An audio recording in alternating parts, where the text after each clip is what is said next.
Everybody, and welcome back to another great week of Crack Kills football. We're past the halfway point. We're ready for the second half of the season. Let's take a look at the 5 things to watch for as we head into week number 8. First, though, let's take a time to send a little shout out to our man Dave, suffering from some surgery and some health issues, but let's give him some good vibes today. And everyone cheer for Superfly today.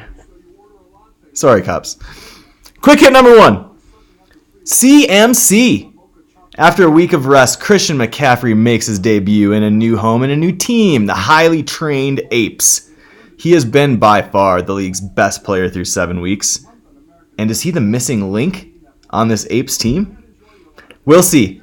He's going to try to make it 5 straight weeks with double-digit games. And if he can do it again, it will take the Apes a long way towards winning and knocking off No Comment, one of their longest rivalries, although not exactly a competitive one. Quick hit number 2. Back in the mix. Less than a week after offering the farm, the Cops made a shrewd move to bring in Russell Wilson and Julio Jones, and giving up just 2 non-starters and a second-round pick. The other big part of this trade was the $25 in blind bidding the Cops locked up. That's going to help them navigate the bye weeks and bring them back into the contending spot for the playoffs, allowing them to supplement their team. At 3-4 and just a game out of the playoff race, the Cops could be back, and this has to be one of the better moves they've made in their team's history. We'll see if Russ and Julio will make a difference, or if by joining the Cops, they fall into the doldrums. Quick hit number 3.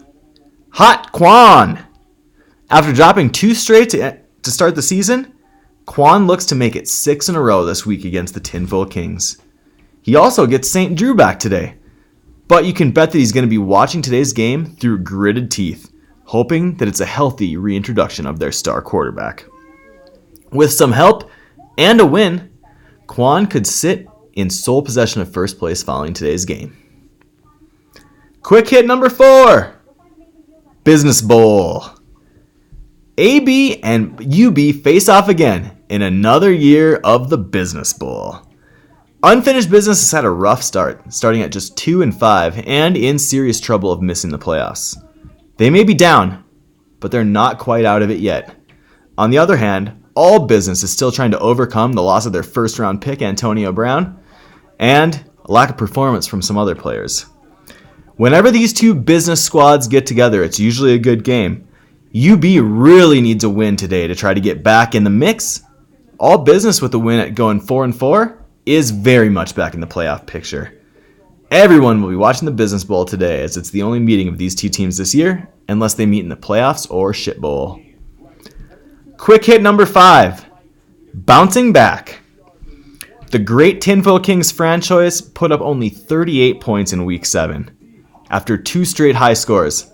To put things in perspective, the Kings had combined for 282 points in Weeks 5 and 6. In Week 7, a huge fall off. But if you look closer at the score, you'll see why. 3 stars were hurt virtually the first time they touched the ball in Adam Thielen, Kerryon Johnson, and Will Fuller. Bad news for the Kings is that Kerryon Johnson and Will Fuller will miss some considerable time. The other thing was Joe Flacco and Matt Ryan were their quarterbacks, and they combined for -10. Proving once and for all that Flacco is indeed elite. It was a perfect storm to hit the 38 points, one of the lowest scores in league history and one of the lowest since punters and coaches have been introduced. But Kings have thrown that result out the window and look to turn it around and try to get a win this week. They'll need it to try to get back into the playoff chase. Finally, player to watch this week. Let's take a look at one of the new guys in their new uniforms. It's Russell Wilson for the future Cop. He's got a new home, but the Cops hope it's the same old performance for Russ. He currently sits at 6th in scoring, throwing only 1 interception this season, and is the league's top quarterback after the loss of Patrick Mahomes. We'll see if Russ can be dangerous for the Cops today. That's it for Crack Kills for Week 8. Good luck to everyone this week except the highly trained Apes. And once again, shout out to our man Dave. Have a good week, everybody.